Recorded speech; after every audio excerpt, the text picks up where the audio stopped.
Every wrestling legend follows their own path to fame and glory, but you won't be crowned wrestling royalty without harnessing the power of the Masters to ignite your quest.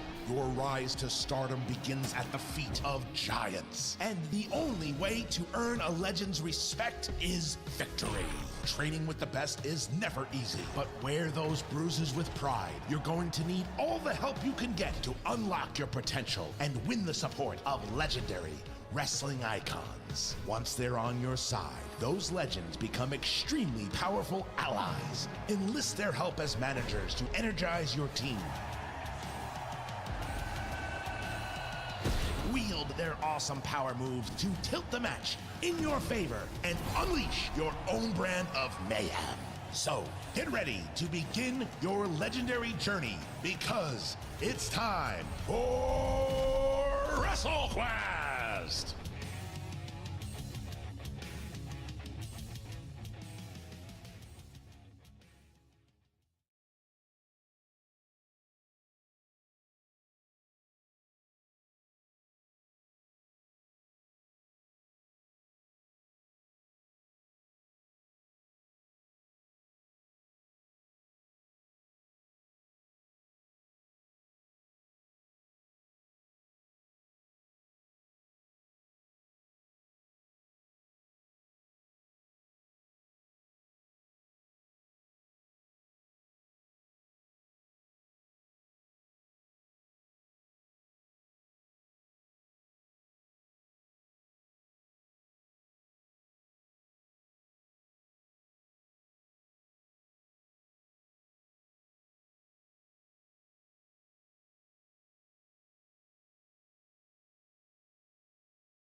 How's it going, everybody? Bryan Alvarez here on Wrestling Observer Live. We are here every day, Monday through Friday, noon Pacific, 3 Eastern, Sundays, 3 Pacific, 6 Eastern, Saturday mornings with Jim Bally, 10 a.m. Pacific, 1 Eastern, and it is Wednesday here on this show, and you know what that means?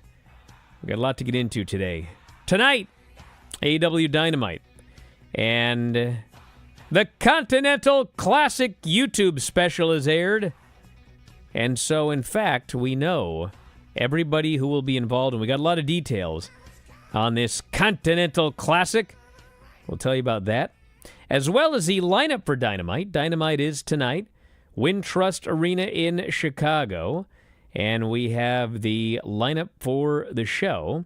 So we've got 3 of the Continental Classic matches announced for tonight. So we'll give you that, plus there's an acceptance speech and more. Also got some notes on John Cena.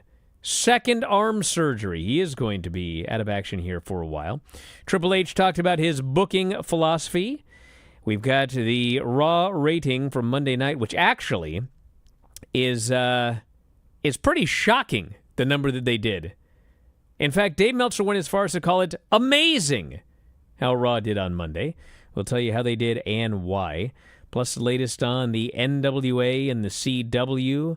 New Japan Battle in the Valley is coming. And, of course, it is Wednesday, so we have got the world-famous NXT television report. And there really wasn't all that much to the show, but we'll tell you about it here today. If you want to text us, 425-780-7566 is the phone number. That is 425-780-7566. F4W online on Threads, Instagram, and Cameo. At Bryan Alvarez on the X.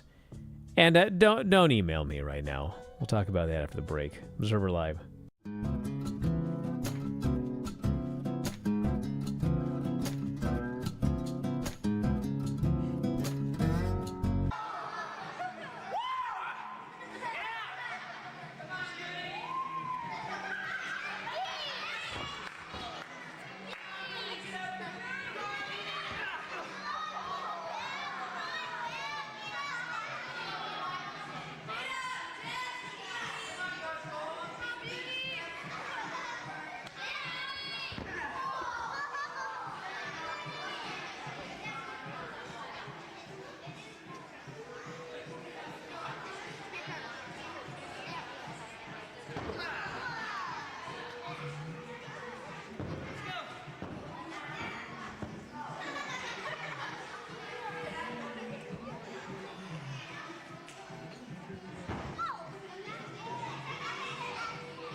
Back in the show, Bryan Alvarez here, Wrestling Observer Live.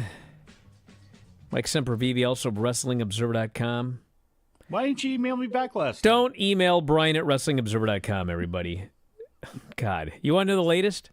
Yes. Well, around October 5th, I have multiple emails, which is part of the problem. And around October 5th, nothing to Bryan at WrestlingObserver.com has been getting to me. And when I email anybody from my actual computer, it emails from Bryan at WrestlingObserver.com. So if anyone replied in the last month, I didn't get it. Month and a half.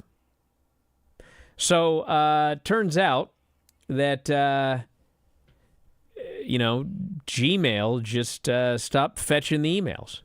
No, Google's fault. Okay, well, that's great. Whatever. All right. So we, set it up to get the emails again. And the good news is it is now fetching emails again. And I'm sure you can all guess the bad news. There could be any number of things, but you have to go through all of these emails, I would assume? It's been 24 hours, and it's still downloading from 2016. Wait a second. What? Yeah. Wait. So you couldn't just retrieve the emails from October to now? It had to go all the way back? I don't know how it works. It's just fetching the emails, and it began in 2016. I think it has now made it to November. So at this rate, I think in maybe a little over a week, I'll start getting current emails. Luckily, I've got a lot of space. But, yes. Why did you anger our Google overlords? It appears to be downloading 7 years of emails. Yeah. So anyway, don't email me. F4WOnline@gmail.com. That's the one you need to use. Not Bryan at WrestlingObserver.com. Even figure4@ix.netcom.com is working. Netcom from 1995. Yeah, that's working. The people probably, do they know that one? Yeah, just people, those old heads know that one. Some people do. Netcom's working better than Juno. Dave gave up the Juno finally. Anyway, the competitors for AEW's Continental Classic have been announced. Tony Schiavone and Tony Khan revealed the 12 participants during a YouTube special on Wednesday. Did they announce when the special was going to be, or did it just happen? Because as of yesterday, I had no idea what it was going to be. Tony announced it would happen, but did not have a time. So anyway, here are the competitors. The field has been split into 2 groups. It is not an A block and a B block. It is a blue group and a gold group. I like Stardom, red and blue.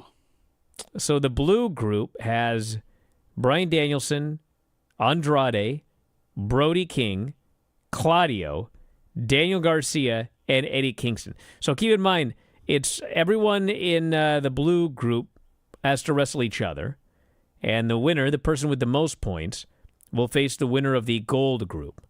So we will not have Jon Moxley, Bryan Danielson, unless they both win their groups, which of course is possible.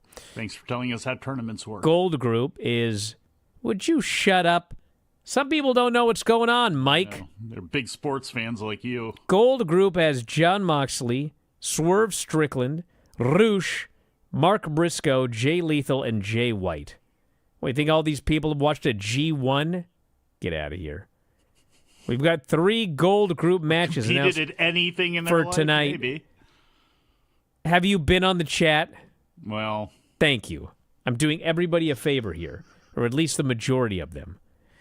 The gold group matches will be Roosh. This is tonight. Tonight's Dynamite. Roosh versus Jay White, which should be awesome. Poor Jay White. Swerve Strickland versus Jay Lethal. And Jon Moxley versus Mark Briscoe. And then Collision has 2 blue group matches, which are Daniel Garcia and Claudio, and Eddie Kingston and Brody King in a slobber knocker. So it appears the tournament matches will take place on Dynamite and Collision, but likely not Rampage. The matches will have a 20-minute time. Should I not explain this? Do they all know?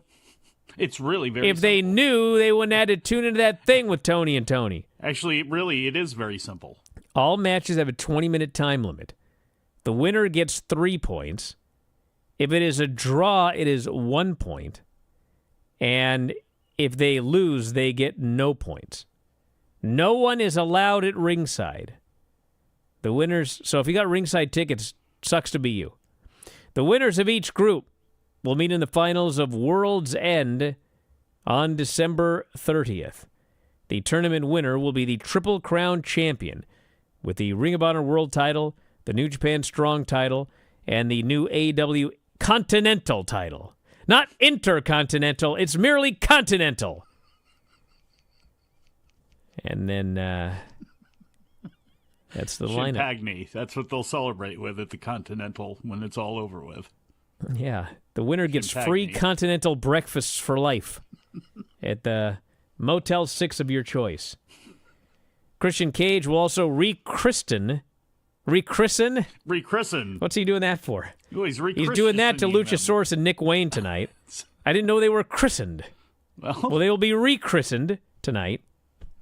And Tony Storm will give a championship acceptance speech. That's the lineup so far for Dynamite tonight.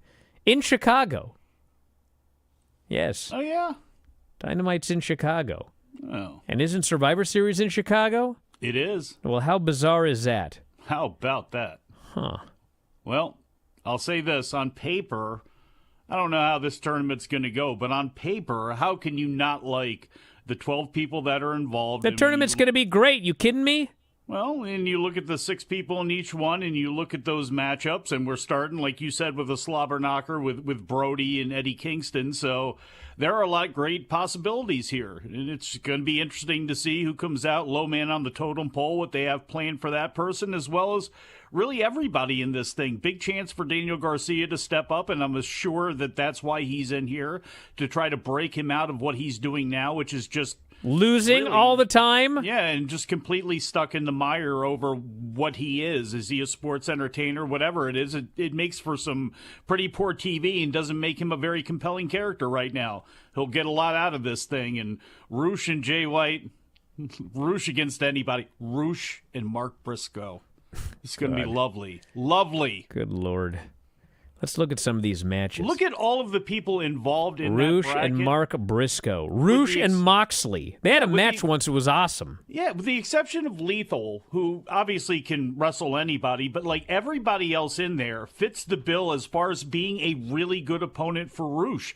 Even Jay White, because it's not like he hasn't been hit hard before and had guys be relentless on him in Japan. So he's probably more built than the rest of that roster. We remember a guy that wasn't, and then Roosh disappeared for a while. This is perfect for him. This is perfect to really raise up a lot of people. Whether they do so or not, time will tell. So we're going to have Danielson and Andrade, which should be great. Danielson and Brody King should be great. Danielson and Claudio. They're going to have to wrestle each other. Hurt. Danielson and Daniel Garcia. Eddie Kingston and Danielson. Don't get It's like hurt you could mix before all the these dome. people up for great matches. You'd fit, yeah. John That's what the Moxley G1 and used to Mark be like. Briscoe. Yeah. It's what the G1 used to be like before they bastardized it. And they've been bastardizing it year after year. And this year, they may love the idea of it. I couldn't stand it, and there were a lot of people who couldn't. Took away a lot of it because it wasn't special. These guys, for the most part, in this tournament, again, you can, in your mind, in your fan mind, you can see why it's going to be special. At least you hope so. I'm pretty sure it's going to be special as I look at these blocks. No. Something would have to go terribly, terribly wrong in virtually every match. The way they've had injuries, let's not to push be it. special. Dude, there's 8 million guys here. One guy gets hurt. I mean, you're still going to have... Although if one guy gets hurt in this thing and they got to... You know how these things are booked. Mm-hmm. Back in a moment, Observer Live.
All right, we got more news to get into here, as we do every day, except tomorrow. Won't be here tomorrow.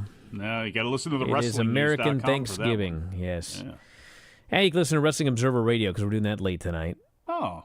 Yes, only for subscribers. WrestlingObserver.com, video.f4wonline.com. Gonna find out what Big Dave is having for Thanksgiving? I don't know. Paul Levesque shared his booking philosophy during a recent interview with Sports Illustrated. It says here that Ari Emanuel made the decision last month Levesque would once again be the person, quote, making all the key decisions regarding WWE booking. His role, Levesque said he's particularly suited to fill because he's worked at all stages of the industry. I started at zero, he said, saw all the various stages of it. I worked in front of basically no people. I've worked the biggest shows in the world. I understand the process, the successes, the failures. Even when you get an opportunity to move up the card, when you're moved back down, you're not sure if you're going to get the opportunity again. I have been there. However, Vince still plays a role in the creative direction. Justin Barrasso noted in the article, this means there is less interference from Vince, which is not to imply that he's entirely removed. Levesque continued to say that McMahon always taught him to be the product from the perspective of a fan and to book what people want to see. Oh, yeah, Vince? Okay. Vince taught me years ago, you put yourself in the seats and you'll never go wrong. You've always got to maintain that perspective. I started out as a fan. Book what people want to feel and see. Writing this stuff is a feel. You can analyze stories, how they come together, but how does it make you feel? If you can make people feel those stories, they're going to be invested in the product. That's how we try to approach, find that ultimate emotional place for the talent and the characters and the stories they are in. We don't take our fan base for granted. The way our talent operates is different from other generations. They want to go out there and put all on the best possible show that they can. And then, of course, they plugged Survivor Series. This chat, look, guys, I know what you're saying. I didn't look at it. This is the Twitch chat. I don't know what's going on YouTube, but look, they are never going to say anything negative about Vince. They are never going to say that Vince is completely removed from the product, even if he is. Even if he's not, they're not going to say anything other than what they are doing now. So I know there are people that still think that he hovers like a shadow over everything, and in a way, yeah, he does, and his legacy does. Until time moves that on, that's the way it's going to be. But I think when it comes to some of these quotes, they are carefully crafted quotes to make it seem like, to, again, the general public, Vince is still around, and we still listen to the old man, and he's still got fighting in him, and we still listen to what he has to say, whether that's going to be true or not. They actually don't actively disdain their audience right now. They did forever, but They've always had an now. adversarial relationship. And you know who's going to tell you all that is Lenny, because he's watching it for a straight month. He'll tell you. He'll tell you when this month is over. No quarters arrived yet, by the way? Yes. Not yet. They'll be here. I trust Lenny to hold up his end of the bargain. Change bank. John Cena has had now both of his arms surgically repaired. He posted on social media. It's going to be no fun when you go to the bathroom. Thank you. So grateful to Jeff Dugas, MD, who apparently gave Cena an autograph, which was very nice of him. Like Cena had a choice. You do whatever you want to the guy. He's got two bum arms right now. The world-class facility has me ready to seize the day with two repaired arms, he says. Oh, man. How does he tweet all those inspirational things every day with his arms in this condition? Yeah, well, he's got fingers. So now, the amazing stat about Raw. What's that? And this from WrestlingObserver.com, Dave Meltzer, in fact. In an amazing stat, Raw going against the most watched football game of the season, and get ready, the most watched Monday night game in 27 years, somehow pulled out its largest 18-49 since football began. NFL, drive you to the TV, baby. The Philadelphia Eagles versus Kansas City Chiefs Super Bowl rematch was expected to do major numbers.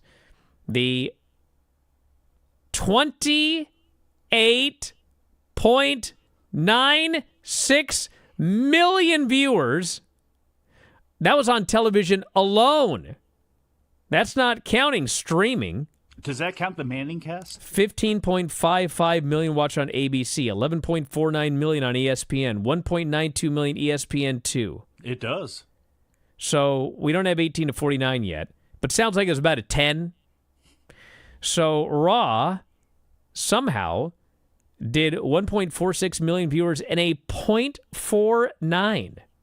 Major increases in male viewers. So, wow. They did 1.62 million first hour, 1.44 million second hour, 1.32 million third hour, which is the usual ratings pattern. But, man, remember people go, people don't watch TV no more? Well, those people were wrong. 29 million viewers watched TV on Monday night for this game. So anyway. See, the NBA and the NFL, whatever they get paid, justified, because until they lose some of these audiences, what can you say? It's just an absolute juggernaut, and it's amazing what they're able to draw still. And I don't know if that helped WWE or not. Maybe a whole bunch of people found out that Taylor Swift was performing in Rio, wouldn't be there, and then just turned their sets over to Raw. That's where all those young boys came from. Person says Taylor Swift wasn't there. What happened? She was supposed to introduce her man to the parents. What happened? She was in Rio. So she no-showed her parents? Well, she's kind of on tour right now. Plus, wasn't she partying? Well, why did they announce she was going to be there then if she's on tour? Partying with his mom in the press box. Didn't that This is false advertising. Oh, boy. If I would have tuned in Monday to see this, I'd have been really angry. Well, apparently the audience liked it. Apparently the NFL doesn't put themselves in the fan seats. I've heard if the audience likes it, then that justifies all of the booking. So obviously the people turned in, and look, they got drama as well too in that game. With I remember when who's that guy in charge of the NFL? Roger Goodell. I remember when Roger Goodell said, "I was taught years ago by Babe Ruth, put yourself in the seats." I guess that's the wrong sport, huh?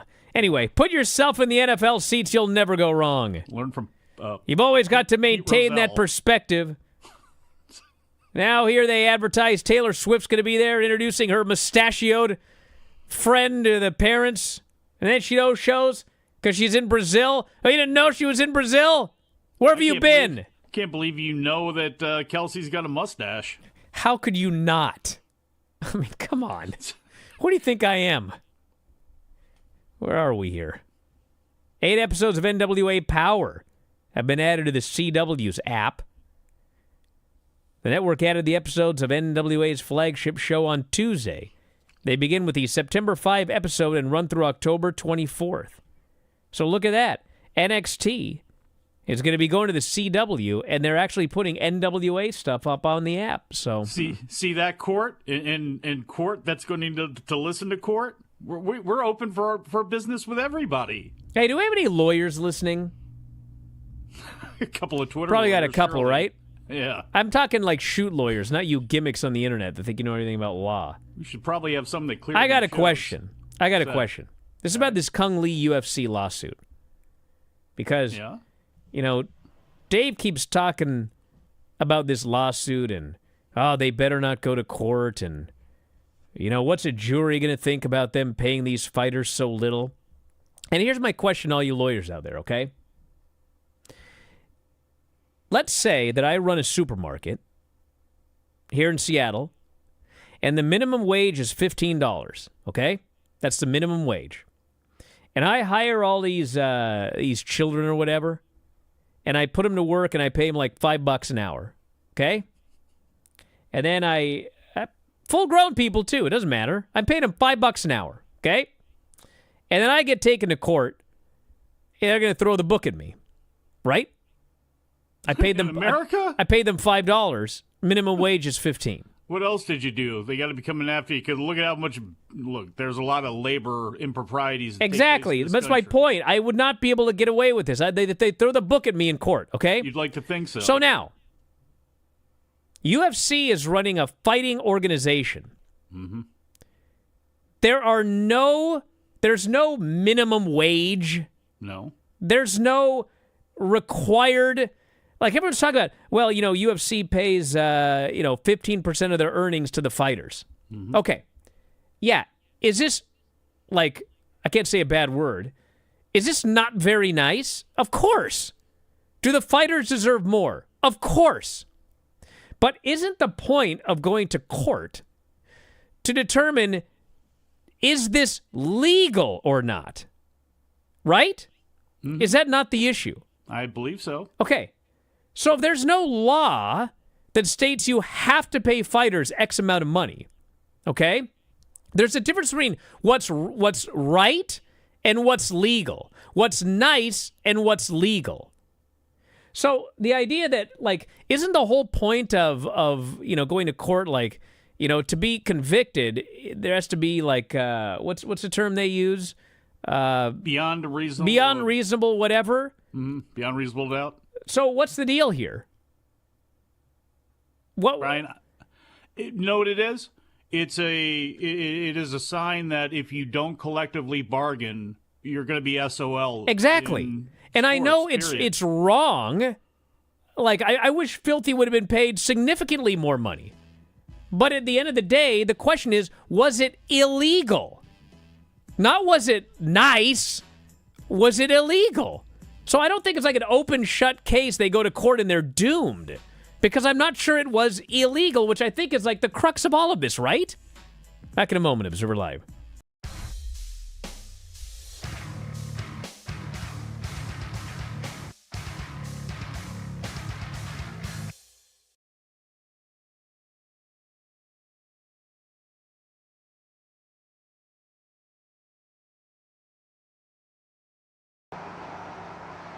Welcome to the special tour of Figure 4 Weekly Headquarters, as promised.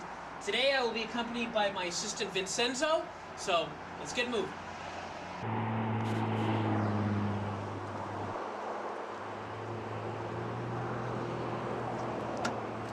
Hey, don't worry about it. Today's a special day, I'll drive.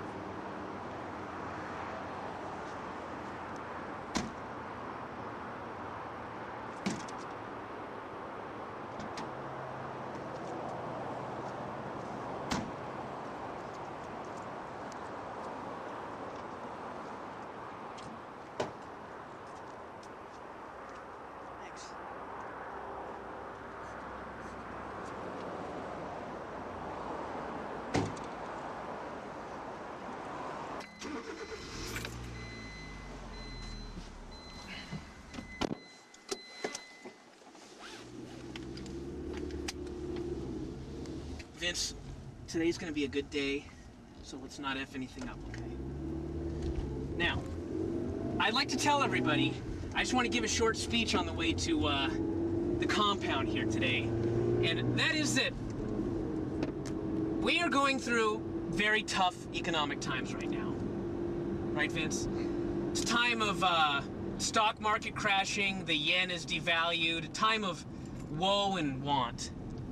And many of you watching this right now, for all I know, are unemployed. But the good thing is, and I always like to look on the bright side, as Vince is well aware, the good news is that for every dark cloud, there is a silver lining. And the silver lining is that Figure 4 Weekly is doing great. It's a huge success right now. Subscriptions are up, quality is down, profit margins are skyrocketing, things are going very well. So the one thing is that I don't want to make it seem like money is everything, because money cannot buy happiness, but what it can buy is enormous houses, and that makes me happy.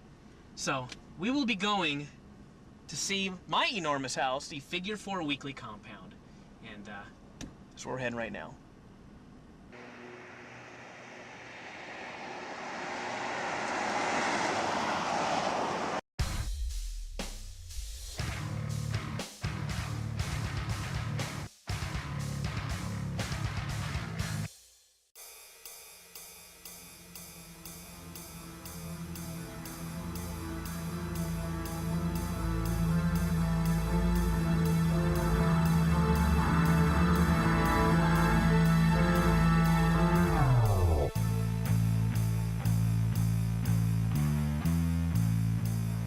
Back on the show, Bryan Alvarez here, Wrestling Observer Live. Mike Sempervive, also of WrestlingObserver.com.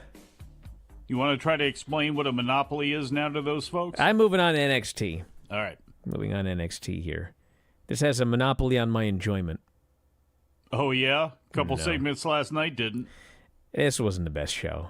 No. But it was... 2 in a row. I actually really liked the first hour.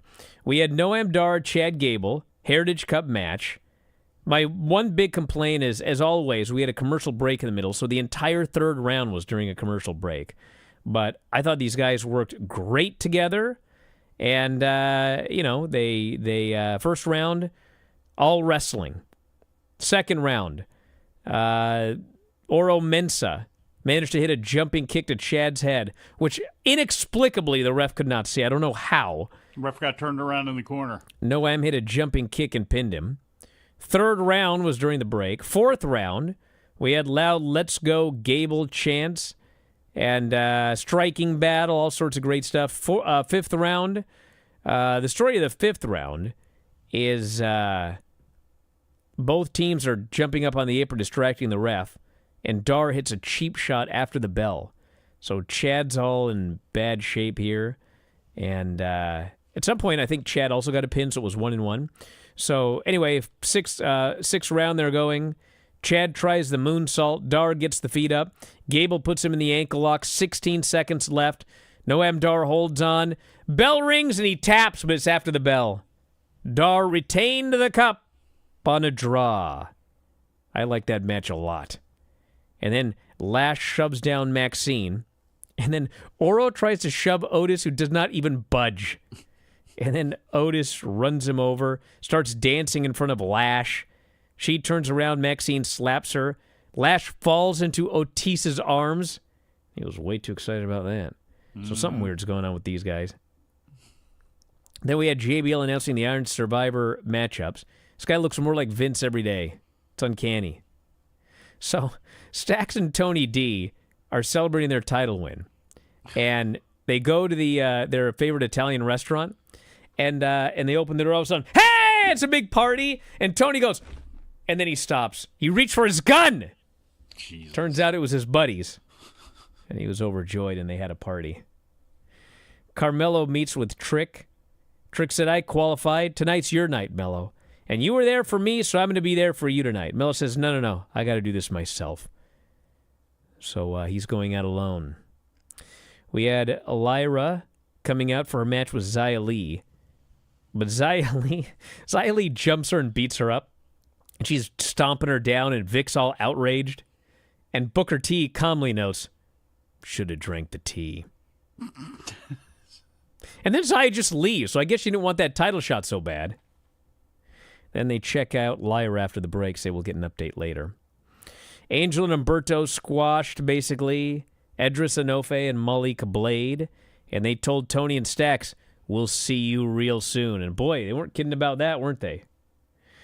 So Lyra's being looked at, and turns out she's all right.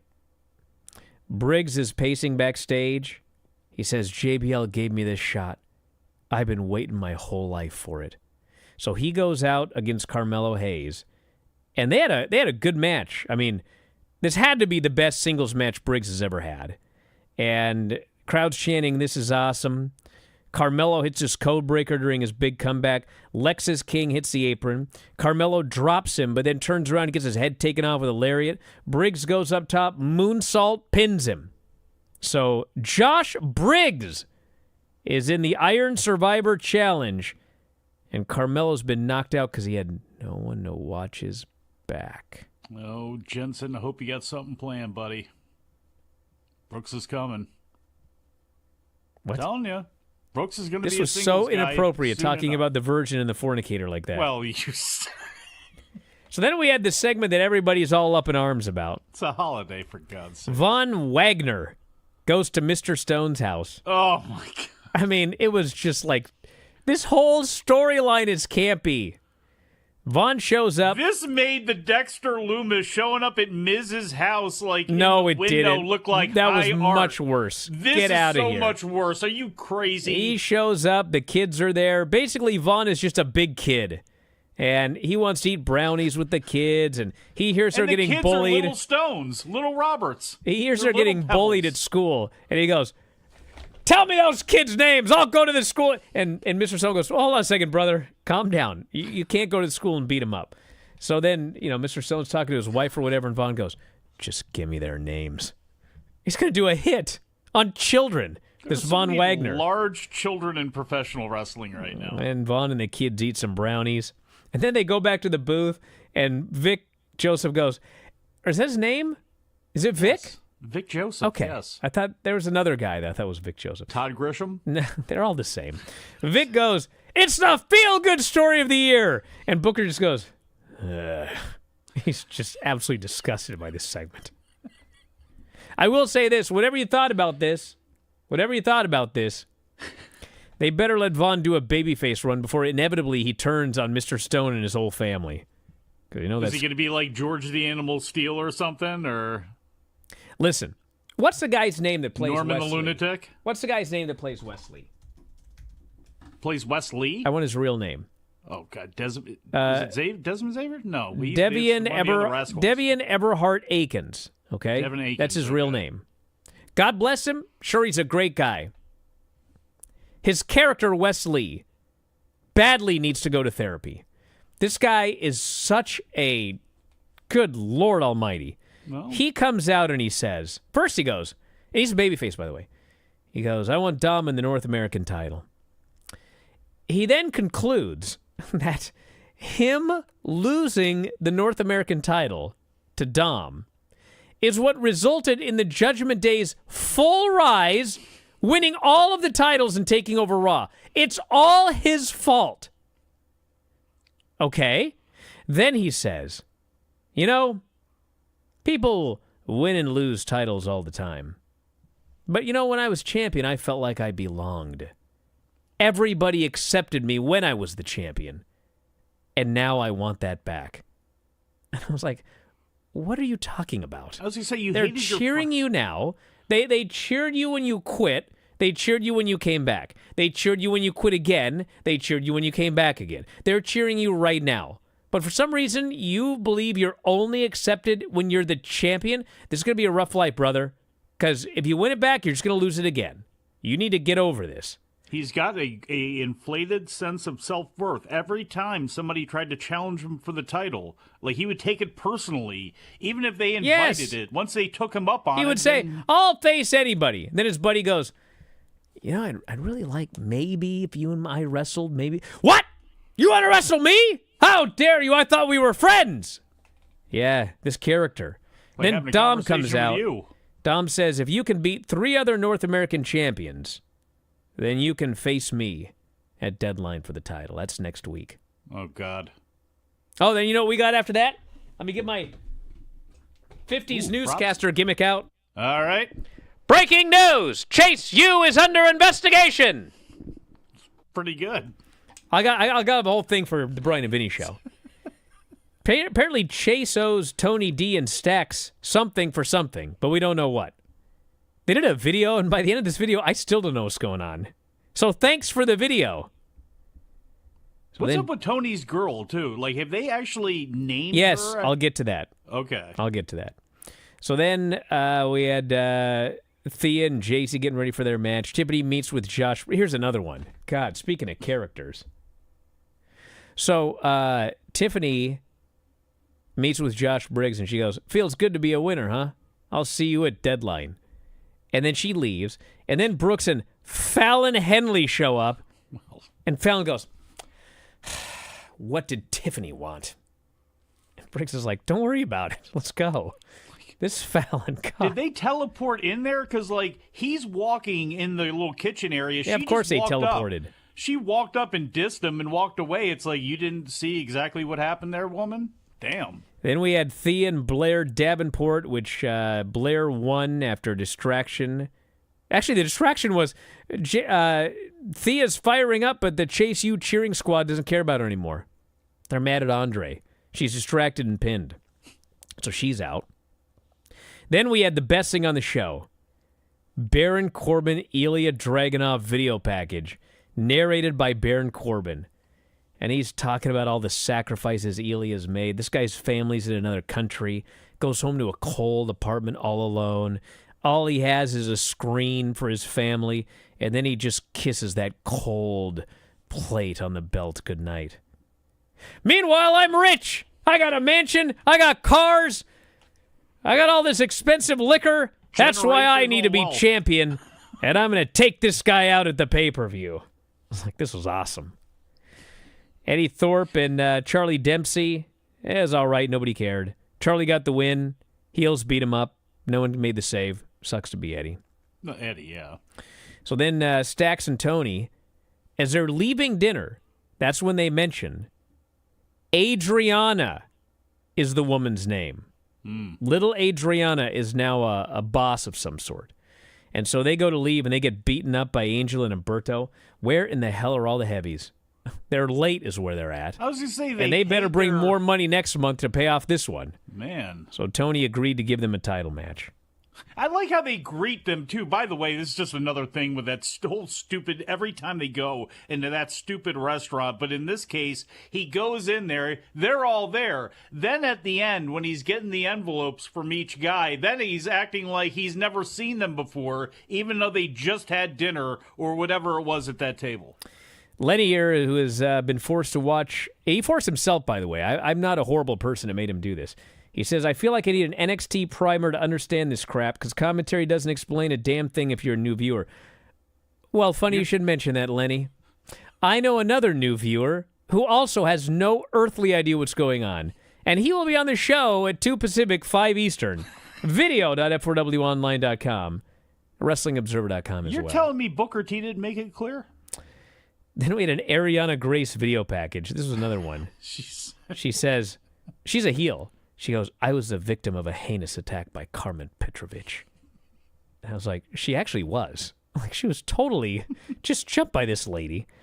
And she says, I find the good in everyone, but I can find no good in Carmen or the fans. You fans need medical attention. But first, you should shower with soap. I laughed. Her delivery was good. This is ridiculous, though. She's fantastic. Yes. She as a person, look, that's what they push personalities. Lash Legend should have never been in the ring. She was in the ring right away. We saw Tiffany Stratton too early. We're seeing all these people too early. At least with the case of Ariana Grande, or with Ariana, whatever Grace! her name is. With Santino's daughter, at least her character, I mean, this is pretty fully developed already. That probably went on for too long, but she's really good. And then we had Lyra and Xia Li for the NXT Women's title, and this was very much like the Becky Lynch match with Xia Li on Monday, in that nobody cares about Xia Li. They don't know anything about her except she likes tea, and they just sat there. Eye makeup. But once they got going, once Lyra started making her comeback, once they traded near falls, they got into the match, and Lyra escaped, hit a kick. Hit that over-the-shoulder Michinoku driver. What do they call that thing? I feel like Michael Cole. I'll just call it a disarmer. Got the pin. And that was a show. Not much to it. Back in a moment. Observer Live.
Back in the show, Bryan Alvarez here, Wrestling Observer Live. Mike Sempervive, also of WrestlingObserver.com. Well, it's American Thanksgiving tomorrow.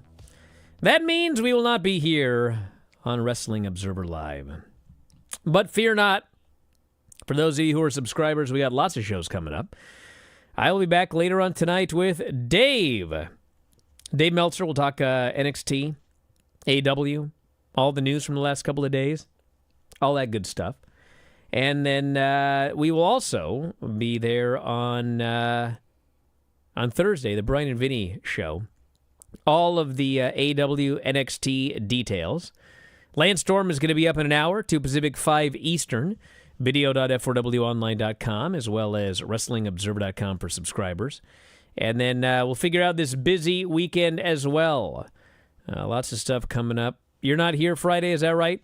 No, sir. All right. Well, we'll be back on Monday then, I guess is the plan. Mm-hmm. So you'll all have to just sign up. And then you'll have shows all the time, whenever you'd like them. There's plenty in the archives. I think we're almost at 14,000. I'd have to go check. But it is many. More than there have been episodes of Monday Night Raw, I might add. So anyway, check that out. And as noted, don't email me. It's not working. But you can always get a cameo. You know, there's nothing better than a Thanksgiving cameo at F4W Online. I'll wish you a happy Thanksgiving. Maybe I'll even eat in front of you. I don't know. You never know what I'll do on a cameo. But only prime rib, no turkey. But no turkey. Never turkey. No, it's beef tomorrow. No ham either. No ham. No ham. But that's it. We'll talk to you next time. Wrestling Observer Live.